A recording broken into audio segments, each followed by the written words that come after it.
Sin is a failure to bother to love. That sort of blows your mind. And, sin's a lot of other things. I mean, obviously, it's murder and, all those kind of terrible things. But stealing. But, most of the time it's a failure to bother. We don't, and in the gospel passages, you think of the parables of the rich man who passes over the poor person outside of his door, or even the priest and the Levite, who pass the man lighting by the side of the road. They don't bother. So, for a lot of us in the United States, it's like, yeah, whatever. There's refugees, and there's poor people, and there's people who are struggling, and there are people of color who are really up against it. But, whatever. I'm just going to turn the TV off, and just go about my day. Take me under, wash over again.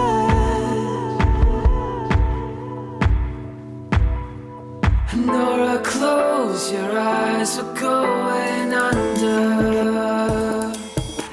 And I will breathe you even when we're seen. Welcome to the Deconstructionist Podcast, everybody. We're your hosts. I'm Adam Narlock. I'm John Williamson. And this week we have Father Reverend James Martin. Oh, man. And I think you guys are going to enjoy this one. You may have seen him. He was a regular frequent guest on the Colbert Report when Colbert still had his show on Comedy Central. Heck yeah. He's a Jesuit priest, and he's editor-at-large of America Magazine, and he's a best-selling author of multiple books we'll have in the show notes. But specifically, he just came out with 7 Last Words and a book that you've been reading recently. Oh, man, it's so good. The Jesuit Guide I think it's the Jesuit Guide to Almost Everything. Yep. It's so good. I'm about a third of the way through it. I just got it the other day, and I just can't put it down. Yeah, he's phenomenal. I mean, he's been at all sorts of different TV channels, Comedy Central, obviously, NPR, the BBC, the History Channel, and he writes also part-time for the New York Times, the Wall Street Journal, and publications like that. Just a brilliant writer, and just another example of how the oldest Christian denomination, if you want to put it that way, is just I think a lot of people kind of like look past it, especially on the Protestant side, because we're like, we have nothing to learn from the Catholics because we've moved past that, we've graduated, Yeah. But this guy has some fresh stuff that he's. We're all like, yeah, watered down. Starchy evangelical Christianity didn't work for me, so I'm not even going to touch that deep, rich Catholicism. That's a bunch of weird stuff. I think my wife even said, I'm not confessing to a priest. No. I'm just not doing it. Well, I'm totally trying to suggest hey, honey, think I might want to convert to something. Seriously. I'm not sure. I'm having an identity crisis. I know. Anyway, keep going. Well, we talked about it the other day. We're like, man, if we could find a Jesuit priest to start an evangelical worship style church. Oh my gosh. Well, didn't you say that if we could get an amazing musician to do some great, beautiful, liturgical music, and have a Jesuit and a Jewish mystic, run the services? Yeah, we were going to get James Truslow and Clay Kirchenbacher to be the worship leaders. Yeah.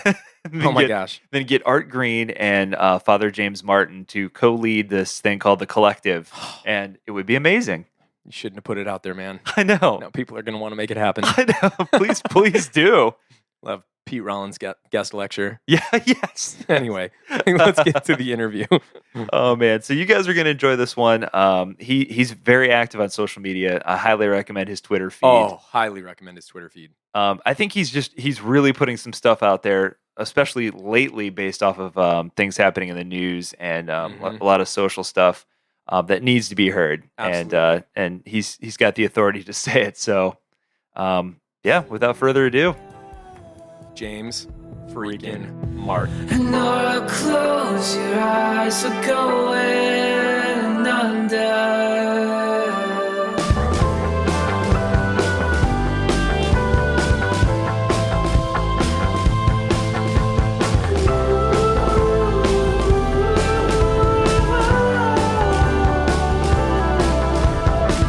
Well, Father James Martin, thank you. Welcome to the Deconstructionist Podcast. John and I are just delighted to have you here. We've been excited about this for a really long time. Thanks for hanging with us tonight. My pleasure. So before we get started, for those of our listeners who aren't as familiar with your background, tell Tell us a little bit about what you do and how you got into the work that you currently do. Sure. I'm a Jesuit priest. I'm editor at large of America, which is a Catholic magazine, and I also write books as part of my work here at America. And before I entered the Jesuits, I went to the Wharton School of Business and worked for 6 or 7 years, actually 6 years at GE in corporate finance and human resources. And as part of my Jesuit training, I did ministry all over the place, including in East Africa with refugees. I studied philosophy and theology. I was ordained in 1999, and ever since then, I've been working at America. And that is my life in 1 minute. Man, that was really concise. Well done. um, Thank you. so, for a lot of people that listen to the show, we come from all different backgrounds, but encountering your work just really made me more fascinated with a figure from history, Saint Ignatius, and just the Jesuits in general. And for a lot of us that just don't know what that is or what's going on with that, could you kind of give us an overview of who the Jesuits are and a little bit about their founder and why that kind of caught you up and how you found yourself with them? Sure. The Society of Jesus, also known as the Jesuits, is a Catholic religious order of men founded in 1540 by Saint Ignatius Loyola, who was a Basque or Spaniard who had a conversion experience, in the 16th century that led him from being a kind of, a sort of free living guy. He was a soldier in the army. He was kind of a ladies' man, and he turned around his life and started a religious order to basically, as he said, help souls, which is a very broad mandate. And today, the Society of Jesus, the Jesuits, are, I think, the largest religious order of men. I think we're 15,000, 20,000, something like that, all over the world. Wow. And in the United States, we're mostly known for our educational ministries. So our colleges and universities like Georgetown, Boston College, Fordham University, all the universities named Loyola, of course. And then our high schools and middle schools and community colleges. Even we just started a community college for poor people in Chicago. And but we also run retreat houses. We run parishes. We do pretty much everything. I have Jesuit friends who are physicians. I have a friend who's an astronomer at the Vatican Observatory. I have a friend of mine is the Catholic chaplain at San Quentin Prison in California. So on and on and on. You can, as many different ways of serving God there are as many different ways of being a Jesuit that there are. So they're not like monks. Like Jesuits are just like We are, well, I always say we're kind of like monks in the world. The idea is we are contemplatives in action. That's the idea. And St. Ignatius, at the time, in the 1540s, the orders would have been either contemplative orders, like monastic orders. There were, of course, the Franciscans who were active, but Ignatius really wanted us to be out in the world. And he wanted, as he said, our monastery to be the world. So we're very active. We're priests and brothers. That means ordained and not ordained. And doing pretty much anything that needs to be done, in the church and in the world. As part of my ministry, for example, or my training as a Jesuit, I worked with East African refugees, helping them start small businesses as part of the Jesuit Refugee Service. So that's one thing we do. Oh wow. Most Jesuits, I think, most of them would be in either education or parish life or retreat houses. But as I said, they do all sorts of things. The old joke is, if you've met one Jesuit, you've met one Jesuit. Yeah, there's a lot of diversity there. Mm-hmm. So tell us a little bit about the Jesuit kind of form of spirituality, just in how it's it's pretty unique. It's we find it incredibly interesting. Well, it is. It's the shorthand version is finding God in all things. And what does that mean? That means that God is to be found not only in within the walls of the church on Sunday, and not only, when you're sitting down and praying, and not only when you're reading the Bible, and not only when you're doing spiritual ministries overtly called, but also, listening to a podcast or meeting up with a friend for, a drink or a cup of coffee, or, playing with your child, or looking at nature. So God is to be found in every moment, and every moment is an invitation to find God. And therefore, every moment is an invitation to be, once again, what Ignatius calls the contemplative in action, the person who is living an active life, because most of us aren't monks. Some of us are, of course, but most of us are not, and so we're called to live that active life and find God in the midst of that activity. So it's a very user-friendly spirituality. It's very helpful. It's really changed a lot of lives. So, if we could very briefly, before we get into, because I really want to get into some of your current work and one of the books that you wrote that I really enjoyed called Seven Last Words. Before we get into that, though, you wrote the foreword for another guest we had on the show, Dr. Martin Marty, on a book on the Reformation, which I thought was very interesting because the book, I was kind of surprised. I thought the book was just going to be this historical account of the importance of the Reformation for Protestantism. But it was very much about this reconciliation between primarily the Lutheran Church and the Catholic Church, and I thought it was neat that you wrote the foreword to it. Yeah.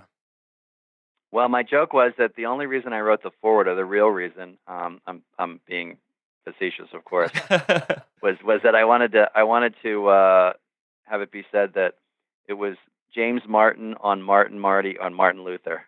I like It's a Martin overload. Yeah, that's right. That's awesome. Yeah, I am certainly not a scholar of the Reformation, but I really appreciated what he was trying to do in that book, which was not only to, give people a kind of a different vantage point of the Reformation. He knows more about the Reformation than probably all of us have forgotten put together. That's true. And or I think it's the opposite. He's forgotten more than all of us know. Yeah, there you go. There is this kind of continuing drawing together, and I think just a few weeks ago, the Catholic Church and the Lutheran Church signed this declaration saying that that the stuff that had divided them, justification by faith, all that kind of stuff, was actually, that didn't divide them anymore. That the theologians on both sides realized that both sides had good insights, and so it's great, and it's a great time to kind of be looking at that. And Pope Francis, I think, went to, I believe, Sweden a couple months ago to mark the anniversary.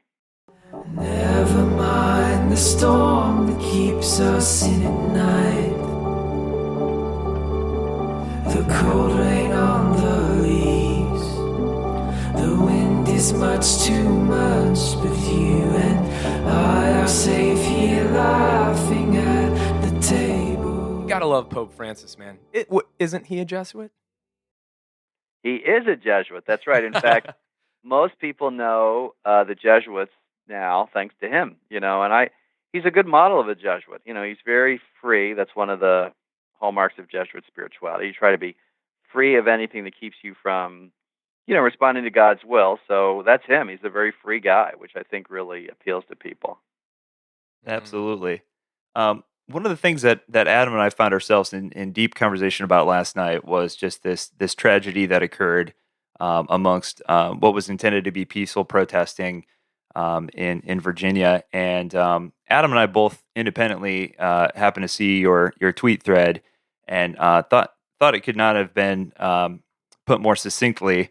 I think this is as Christians who strive to follow the teachings of Jesus, I find it harder and harder to stay apolitical, which is something that we've tried very hard to do on our show, to stay as neutral as humanly possible. But I find it getting more and more difficult to do so as time goes on. And without rehashing all of the tweet thread, it's amazing. I think people should go to your Twitter feed and go read it for themselves. Absolutely. But you point out a couple things that I think are worth mentioning, are kind of like, moments where you're like, well, of course, but I think there are things that we forget.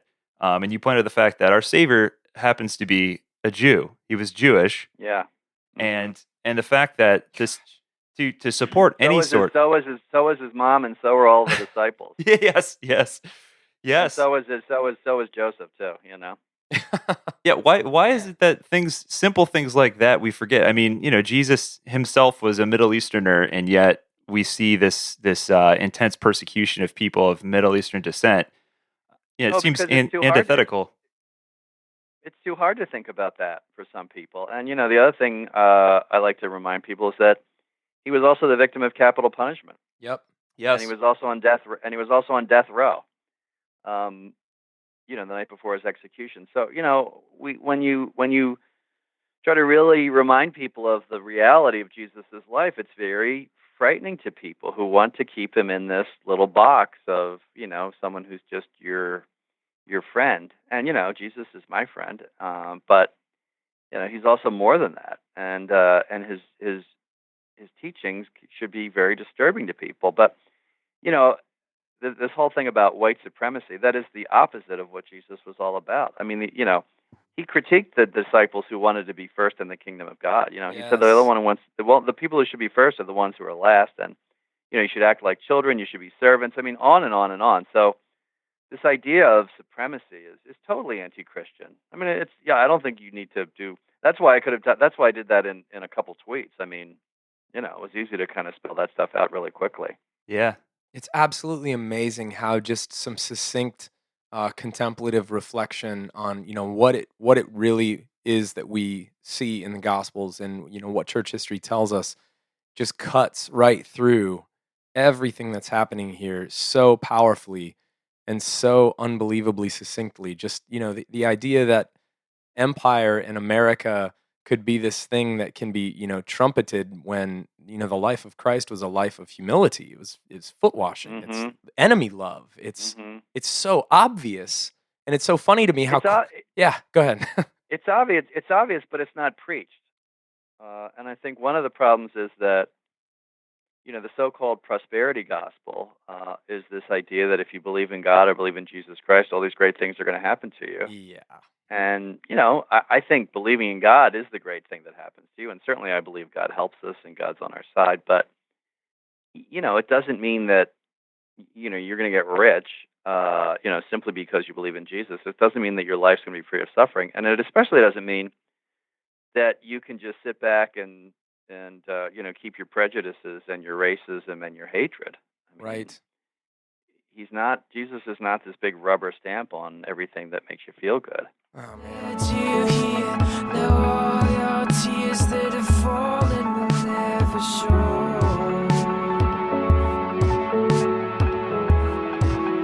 I can make you feel young again. Feel young again. Feel young again. Feel young again. That's so good. Yeah, it's like it's like people just want to use Jesus to just enable whatever it is that they're doing, or if, like you said, if I believe in God, or if I believe in Jesus, he's just going to fill my pockets with idols, because that's what he's going to do. Right. Yeah. Yeah, and the irony is, he asks us to lead a very simple life. I mean, he says, give up everything to the rich young man. Yeah.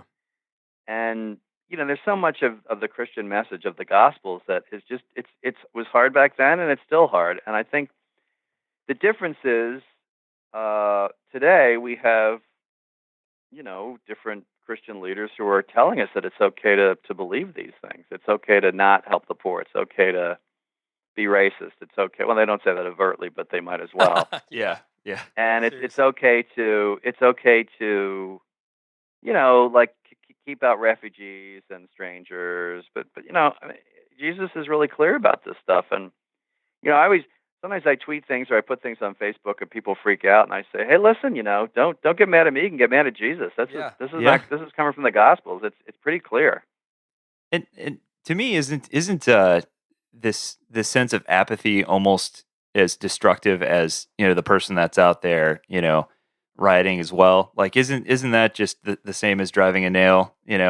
As the person who's out there who's participating in these hateful crimes, especially as Christians. Well, yeah, in the Catholic Church we celebrate today the feast of someone called Saint Maximilian Kolbe, and I don't know if you've heard of him, but he was a Franciscan who was in Auschwitz in the concentration camp. Oh. And when a married man was going to be killed, he stepped forward and offered his life for him. Right, so it's a really incredible story. And he died in Auschwitz, and he's canonized. And a quote that I saw from him today that I love, that I tweeted out, was, "The greatest poison of our time is indifference." Mm. And it's true. I mean, It is. that's what happens. One of my theology professors, a guy named Jim Keenan at Boston College, had a great insight, and he said that in the Gospels, Jesus doesn't critique people who are weak and struggling, which makes sense if you think about it, right? Yeah. He critiques people who are strong and don't bother. Mm. And so for Jim Keenan, which I love, sin is a failure to bother to love. Whoa.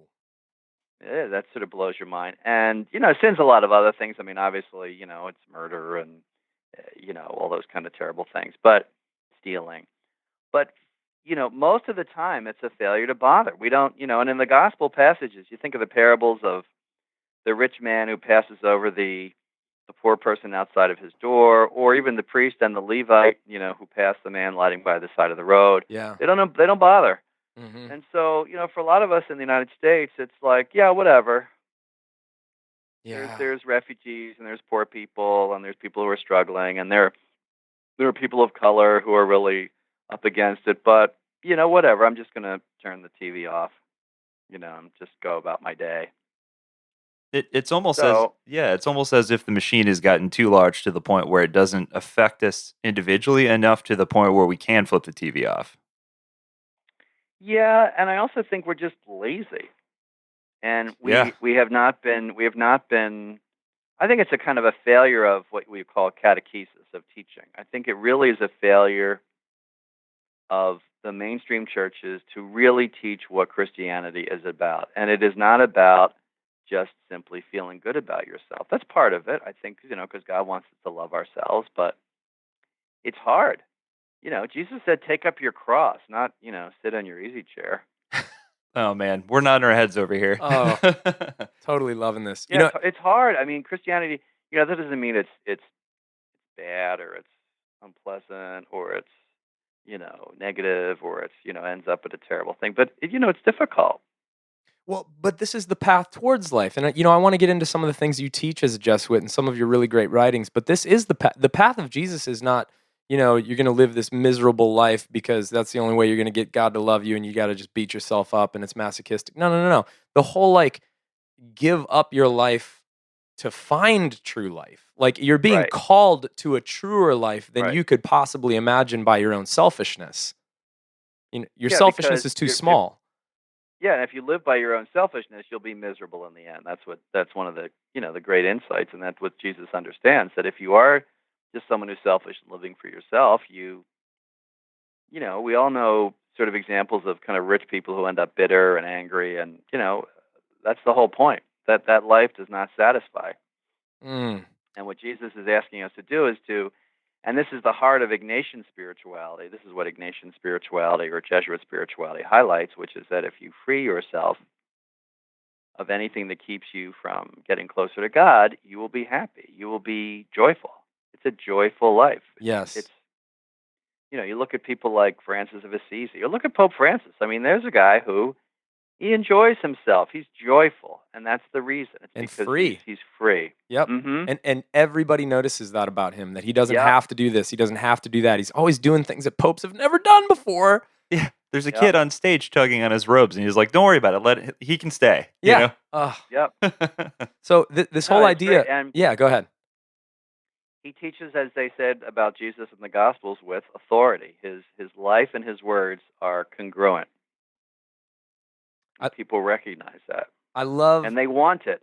They want it, and they want to be with him, and they want to be around him, and that's the appeal. That's the real appeal of religion. It's not follow me and you'll make a lot of money. He's not saying that at all. Something better. I love your teaching, and it must be a Jesuit teaching, but you talk a lot about these two concepts that I see linked. I'm not, I haven't been reading your work for a really long time. I've recently been introduced to it, so maybe you make this link yourself. But this idea of desire comes out in your work a lot, and this other idea of I think it's Latin. Is it agere contra? Oh, that's pretty good. It took me a while to figure out how to pronounce it. Agere contra. Agere contra. Okay. Stinking Latin. No, that's all right. Well, that's my Latin, so. Yeah, agere contra. So the cool link between these two things is, obviously, you talk a lot about desire being this really important thing that gives us a sense of vocation. It calls to us. We listen to our desires, and it calls us to not just, obviously God's love accepts us as who we are, but then calls us to be something more. And Mhm. and that desire a lot of times requires, as you talk about for free living, that you have to learn to act against your selfishness. You have to learn to act against yourself. And Yeah. I would wonder if you could. Am I making that link prematurely? No, Or, no, no, that's a good link actually. Yeah, that's very perceptive. I mean, desire is really at the heart of the spiritual life because, at heart, the great line from St. Augustine is, "Our hearts are restless until they rest in you, O God." mm, There's this longing that we all feel, everyone feels, for something more, for some meaning, for something that's going to satisfy. I mean, that's the longing for God. That kind of dissatisfaction is one way that God calls to us. There's a desire to love, to have a fulfilling life, to be loved. I mean, this is all ways that God kind of calls us. God calls us together in marriage. God calls us together in friendship. In terms of a vocation, you're interested in something. You're attracted. Something appeals to you. That's desire. You're attracted to it. But you're mm, right. You to be truly free and to respond to those desires in a free way, you sometimes have to sort of turn away from things that are unhealthy. So for example, the example I always give is, if you're in the hospital, or you have a friend who's in the hospital, and I say, I'm not going to go because there's a lot of infections in hospitals, and I don't want to get sick, and you're being prevented from basically being a good person and yeah, being a good friend, and that's going to get in the way of your desire of being a good friend, and so you need to kind of agere contra means to act against. You kind of act against that. So it's an interesting kind of counterintuitive. yeah, I mean, you want to follow your deepest desires. That's the key. yeah. But a lot of times there are these surface desires that you need to kind of turn away from. Kind of selfish desires, basically. So, yeah, that's a good link you made. Well, it's like the Thomas Merton quote, from No Man Is an Island. Why do we spend our lives striving to be something we would never want to be if only we knew what we wanted? Exactly. Ugh. And that's also the difference between the false self and the true self. The false self is the self you think you have to present to the world. I think I've come up, well, not I've come up, but I think a word that helps me is cool. The false self is like cool. Oh, that's so good. It's like, yeah, I'm on top of stuff. Everything's great. I'm like, everything's going great. I'm like, everything's fine. I'm fine. I'm cool. Everyone likes me. I'm going to try to get everyone to like me. And that's baloney. The true self is the person you are before God, humble, vulnerable, real. And the key is just becoming your true self, becoming who God wants you to become, not this kind of, mask, basically. Oh, And so good. and desire comes into that too. Sort of. This is where Ignatius talks about, Saint Ignatius, discernment, like to really understand which voices are pulling you towards God and which voices are pulling you away from God. Mm, Yeah, this human desire to kind of protect our own ego at all costs, Yeah, or to inflate our own ego. Yeah. In her arms you'll never starve, you will never freeze. And when the world is hard, you can fall asleep there. In a world of chaos, she could be. I was just say it's interesting. This is kind of a line of thought that we've heard from other Catholic speakers that we've had on. So I think I just converted to Catholicism. So thank you. Richard Rohr. Oh, you're Yeah. you're welcome. Very welcome. Love to have you. Oh man, I mean it's fascinating because one of my favorite parts about your book, Seven Last Words, to kind of follow this line of thought is that you talk about Jesus and his understanding of the importance of the giving of self in order to be reborn.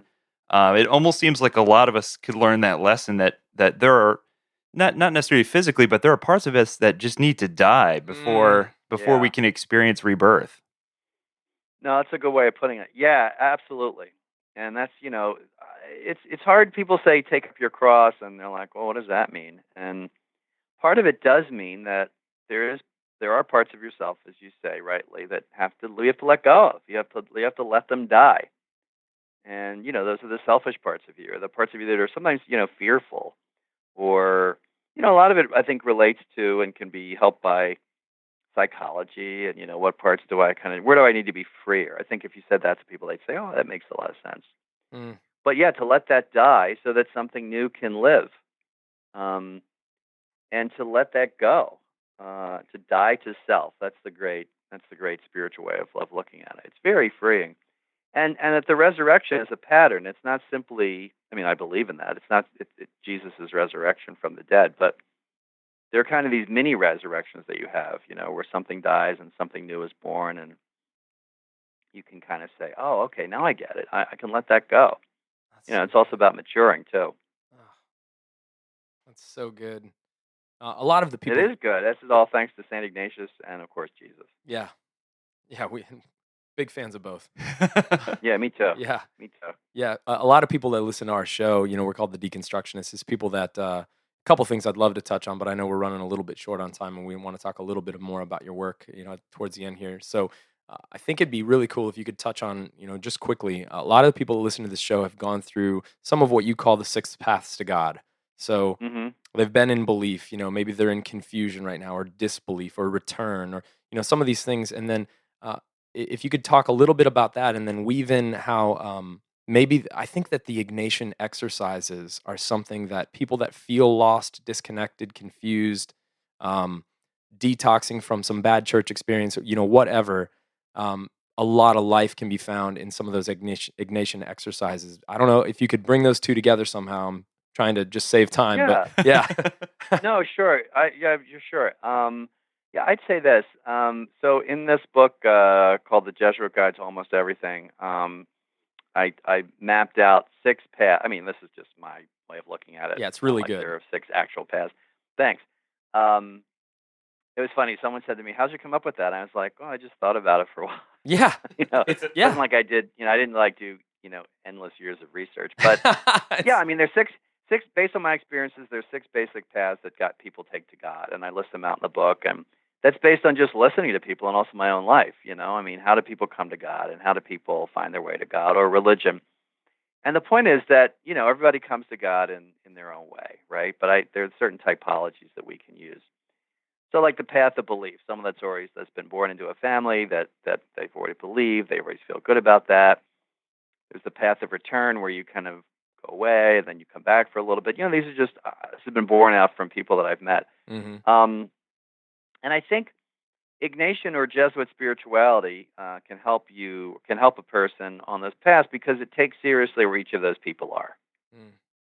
and it says that God meets you where you are, and that if you are someone who I'm going to make something up, who was raised Catholic and, really fell away from the church during the sex abuse crisis, which is certainly understandable, hmm and kind of misses it and feels this pull back and says, well, what's going on? You could say, well, what do you think's going on? You think God might be calling you back as a more mature and even critical Catholic, that's, sort of fully aware of the sins of the church, but also aware of the beauty. And to take someone like that seriously is really part and parcel of Jesuit spirituality. Because if God is to be found in all things, God is also to be found in this person's path. And you don't say, oh, that's wrong or that's not the way you're supposed to do it. Because, how do we know people came? People came to Jesus in different ways. Mm. You had a fisherman, you had tax collectors, prostitutes, people who were healed. I was just reading the great story in John of the woman at the well, the Mm. Samaritan woman, and Jesus meets her, and she has 5 husbands, and hmm he asks her for a drink of water, and then he talks about who he is, and then she's so excited she tells everybody, and it's just a different way to coming to Jesus than,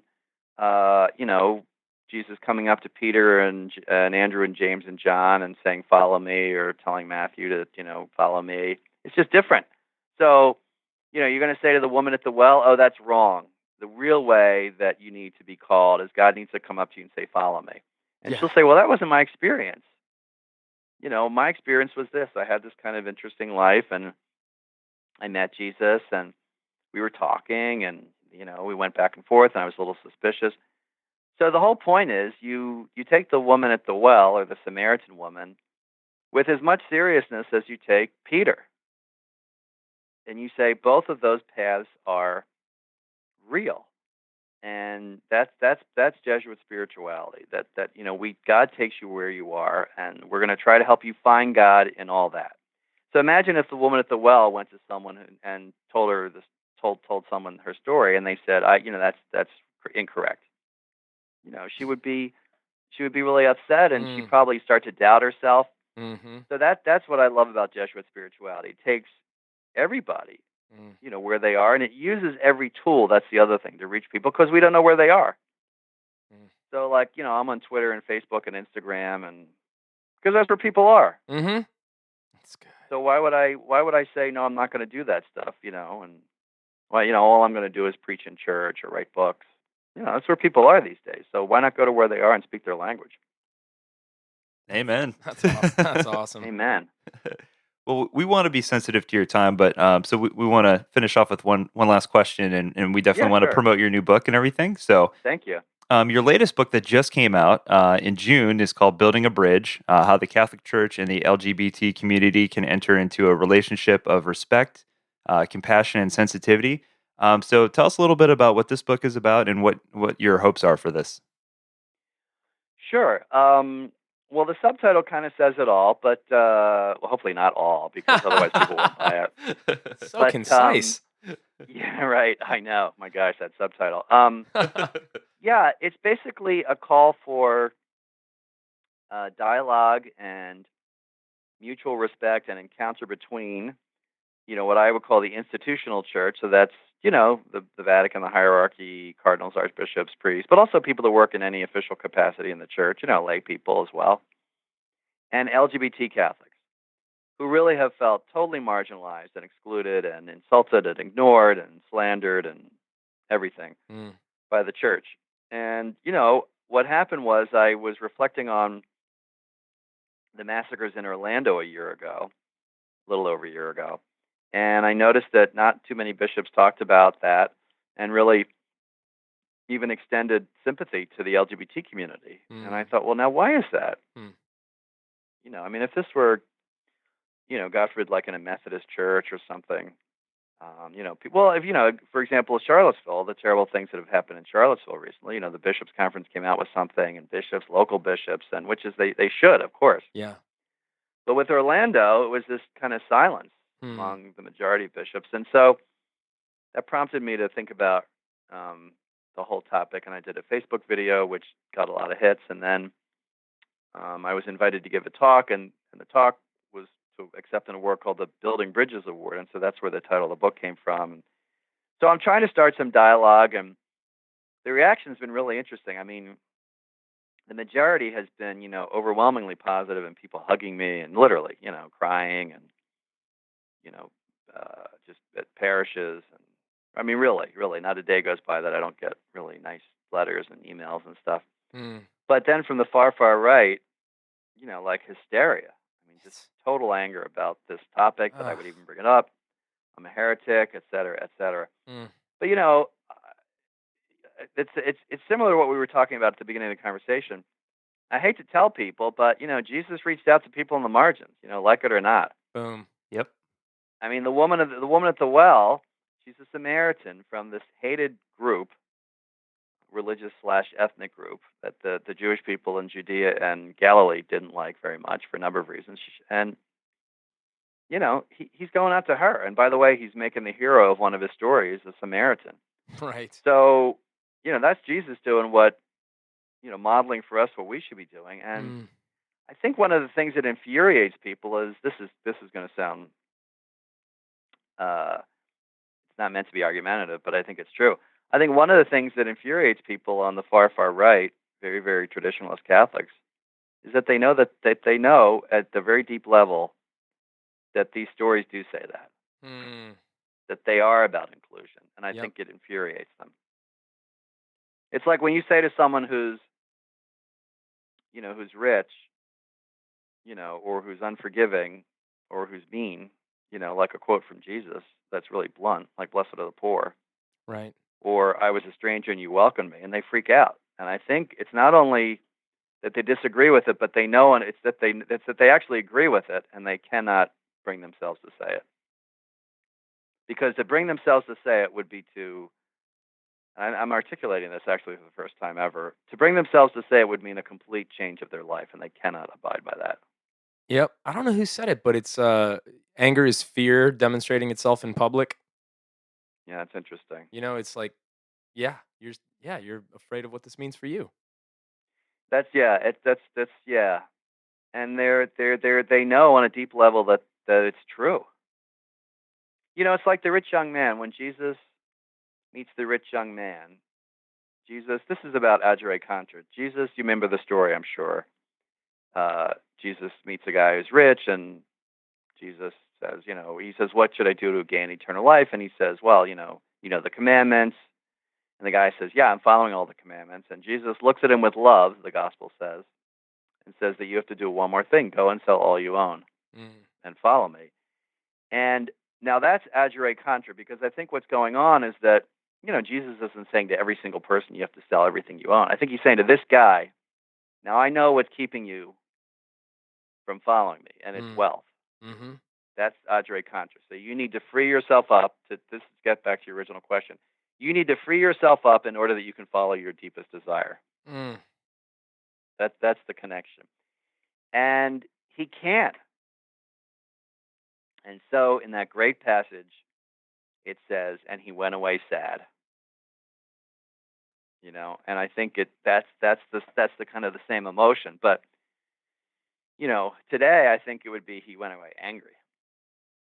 Yeah, that's good. Because I think if you said that to someone who's rich and who's a good person, I think anger would be much more common today.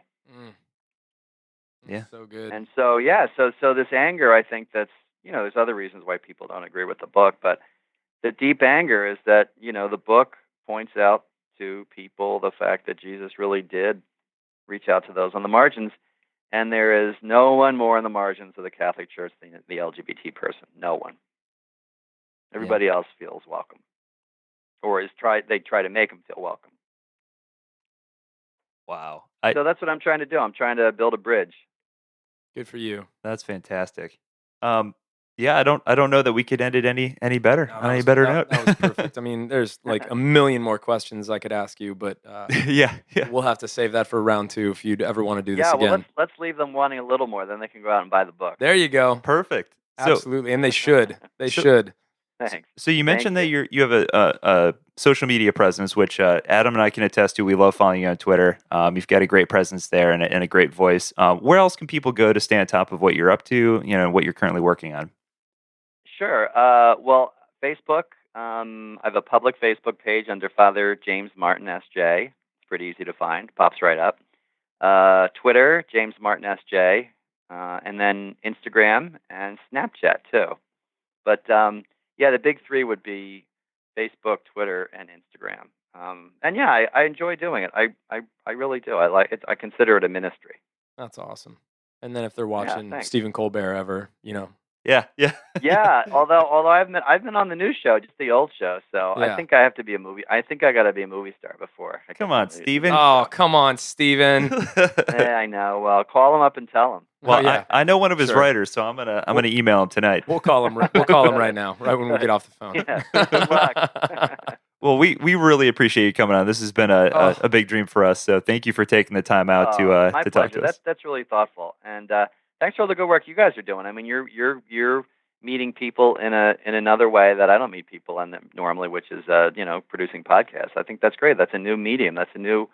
I think if St. Paul were alive, he'd be doing a podcast right now. Oh man, wow, that's like the biggest compliment we've ever gotten. Well, you've got a standing invitation here, Father Martin. Anytime. Thanks, my friend, and send me the podcast, and I'll be happy to send it around. Oh, awesome. Absolutely, awesome. We will. Well, Grace and peace to you, friend. Same to you. God bless you.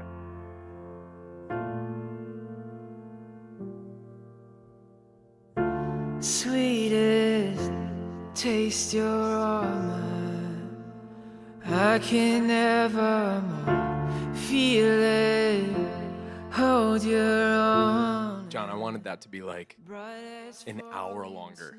I know than that was.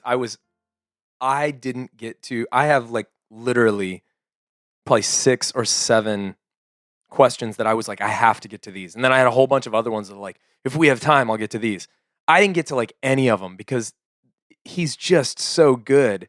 And we went on so many little like fun little rabbit trails. But the Jesuit approach to spirituality, which, by the way, I've been telling my wife I want to convert to become a Jesuit because I'm literally so into this dude's work right now. It's like the first time I read Roar. I was like, where have you been all my life? Yes. Oh my gosh. My wife's at the mall. She didn't know what a Jesuit was or whatever, and she's kind of thinking I'm being super weird. And she's at the mall and she's like, so I saw somebody walking at the mall with a Nike shirt on with like the swoosh, and it said Jesuit on it. And I was like, oh, I get it. And she's like, what do you mean? I was like, Jesuit.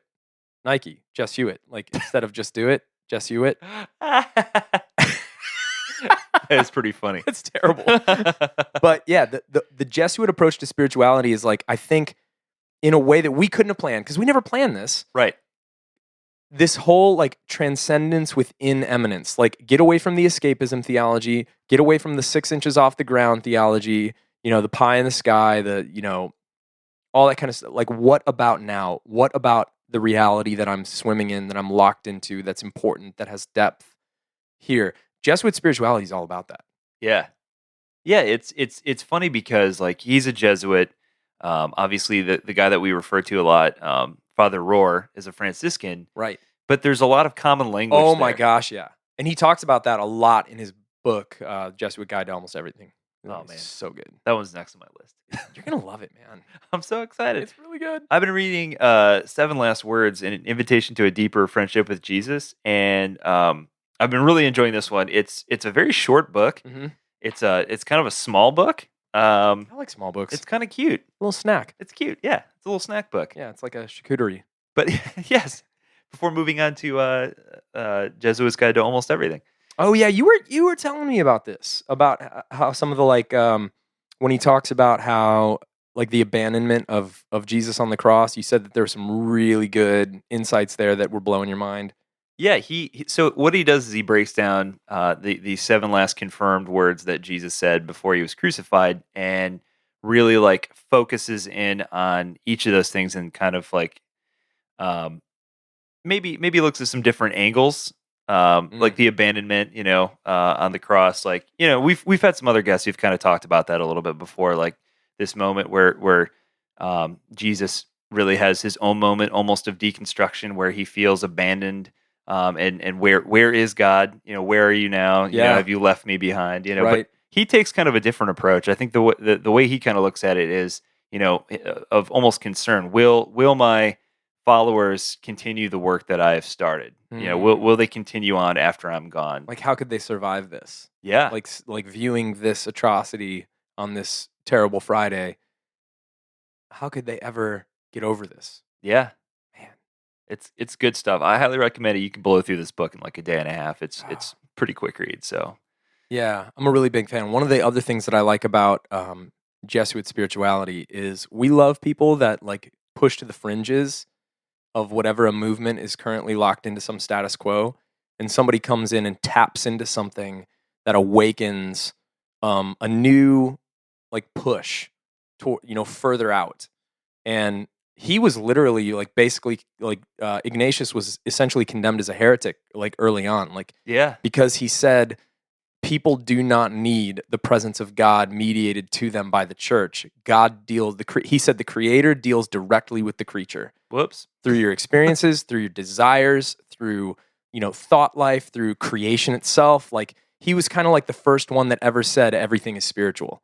Like that is literally an Ignatian idea that everything is spiritual. Have you ever heard anybody say that before? Rob Bell didn't invent that? Are you serious? He may have not even known that, because I mean I think Rob was honestly coming from more of like a Hebrew, like Jewish kind of idea. But I mean, point being, if you're going to let the Spirit or awakening or enlightenment or realization truly lead you, people are probably going to think you're getting in trouble. People are probably think you're pushing too far. And we wouldn't have this rich tradition of the Jesuits if it wasn't for a guy that wasn't, basically willing to let the Roman Catholic Church, the papacy, the Pope himself, completely misunderstand him. And it's nuts. Dude, that's so good. I've really enjoyed this one. We've had kind of an interesting mix of guests over the last like month or so. well, you guys don't know who we've been interviewing because we have a ton of stuff in the can right now, but it's been an interesting blend. I mean, obviously we've had some Jewish rabbis recently, really kind of like touching on things from this Jewish perspective that's, I think, been very refreshing. Yeah, the radical theology Jewish perspective, like Jewish mysticism in the light of the death of God movement of the 60s. I mean, come on, people. That is so good. I was say, don't ever complain that we don't have enough variety in this show. Let me tell you, Seriously. you don't even know what's coming. But Anyway, this was a lot of fun. This definitely got me going, man. I mean, I think one of the cool things about this, and I hope you guys enjoy this, like, you're always kind of watching John and I's journey, like, whether you know it or not, progress, like, before your very ears. Because if we get a guest on and we try to research and kind of know what's going on with the guest, we're listening, learning new things, and being pushed to new areas of our enlightenment, our construction or reconstruction, or whatever. And it is the excitement you hear coming through these mics and your speakers is because we're just finding out a lot of this stuff, and it's a lot of fun. Yeah. And you're gonna have an opportunity very soon, actually. Hopefully, right around the time this podcast releases. Brand new website launch coming at you. So soon. So if check not now, it out. soon. Yes, keep checking, and we'll tweet on social media and all that kind of stuff. But we have got Ryan Battles is a listener. He's local. What a beast! And he's a beast of an internet website designer, doing this for us and making us look pretty on the interwebs, and just really just touching, his level of support, and he's amazing. Yeah. So www.deconstructionist.com or thedeconstructionist.com. It's going to be, hopefully, when we're done with it, will be one beautiful, seamless, shiny, one-stop shop for everything. So you'll be able to connect with us on social media through there. You'll be able to connect to our Patreon campaign that's about to launch. You'll be able to connect to our store. So if you want some sweet T-shirts or whatever we happen to have up there, if you want to actually listen to the episode, you'll be able to do it right through the website. Or if you're new and if you want to subscribe to iTunes or any number of other podcast listening services, you'll be able to click a button and literally it will take you there. Patreon. So yeah, Patreon will be coming very, very soon. We have some really cool packages for you guys. If you want to be a part of it, we're going to have some exclusive swag and some exclusive opportunities to really be a part of the podcast and help move this thing forward. And if you didn't see, we have a survey. We had a survey going on social media, on Facebook and Twitter. So we are trying to figure out for the future, where we can make some live shows rather, outside of Columbus. So if you guys want us to come to your city, let us know, and we're gonna start looking at areas where we can feasibly make that happen, where there's enough deconstructionist listeners that would come out to listen to us babble at you in person. So it's gonna be so much fun. We've got so many treats in store. You guys have no idea. It's just we say this a lot, but if you're listening to this show, you might be in a place where you just need some safety. You just need some openness. You just need some curiosity. You just need to hear something new, hear something fresh, get filled up somewhere. We hope you find that here. We know that every time we even see people tuning in, listening to this show, tweeting at us, sending us love on whether donations or emails or reviews or things like that. I mean, you guys just don't even know the amount of affirmation and fuel for our tanks and just purpose and just love that we feel from that. I mean, it is no joke. John and I we're overwhelmed. Yeah. Like, I mean, the fact that, there are a lot of new listeners, I think, who have kind of picked up on us over the last few months. And so for those of you guys that are new to us, welcome. Thank you for joining us. We hope that you found a safe place here. And yeah, this is something that Ab and I do outside of our full-time jobs and our families and other stuff. I mean, we're recording this at 10 o'clock at night. And I have because to it's the only drive to time the we other can. side of town when we're done here. But it's the least I can do Yeah. because John does almost everything else. Adam and I are trying to figure out a way that we can live closer together. So Community living, dude. I'm telling you. see, Community living. part of the collective. The deconstructionist community house. That's phase 2 of the collective, where we convince Rabbi Art Green and Father James Martin to move here to start the collective. Dude, the deconstructionist Abbey. It'll just be yes, perfect. I like it. It needs to be Trappist, though. We'll have to brew beer. Oh, We'll get the course. guys from Bros, Bibles, and Beer.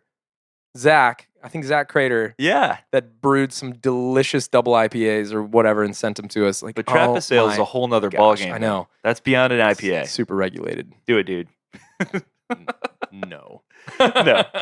Well, we love you guys.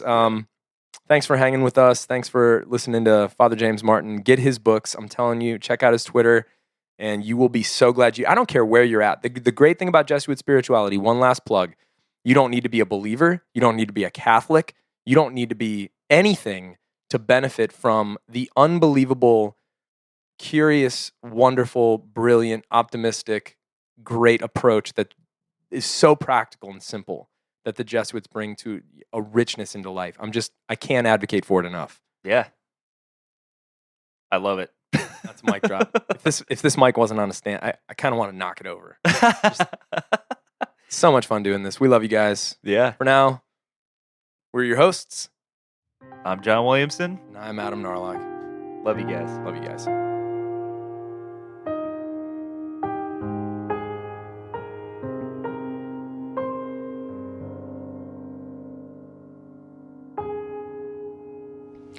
In her arms you'll never starve, you'll never freeze. And when the world is hard, you can fall asleep there. In a world of chaos, she could be a silence. The oceans of her kindness, they will pull you under. They will pull you under.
What if you can't turn back?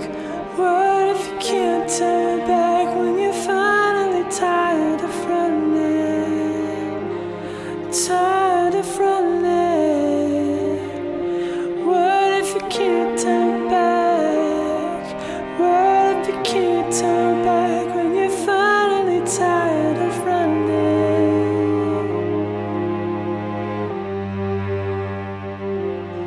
What if you can't turn back? What if you can't turn back when you're finally tired of running? Tired of running. What if you can't turn back? What if you can't turn back when you're finally tired of running? Tired of running. In her arms you will never starve, you will never freeze. And when the world is hard, you can fall asleep there in a world of chaos. She could be a silence, the oceans of her kindness, they will pull you under. What if you can't turn back? What if you can't turn back when you're finally tired of running? Tired of running. What if you can't turn back? What if you can't turn back when you're finally tired of running?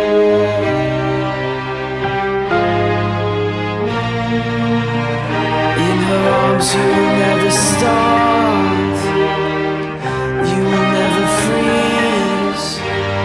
And when the world is hard, you can fall asleep there. In a world of chaos, she can be silence, the oceans of her kindness, they will pull you under. They will pull you under.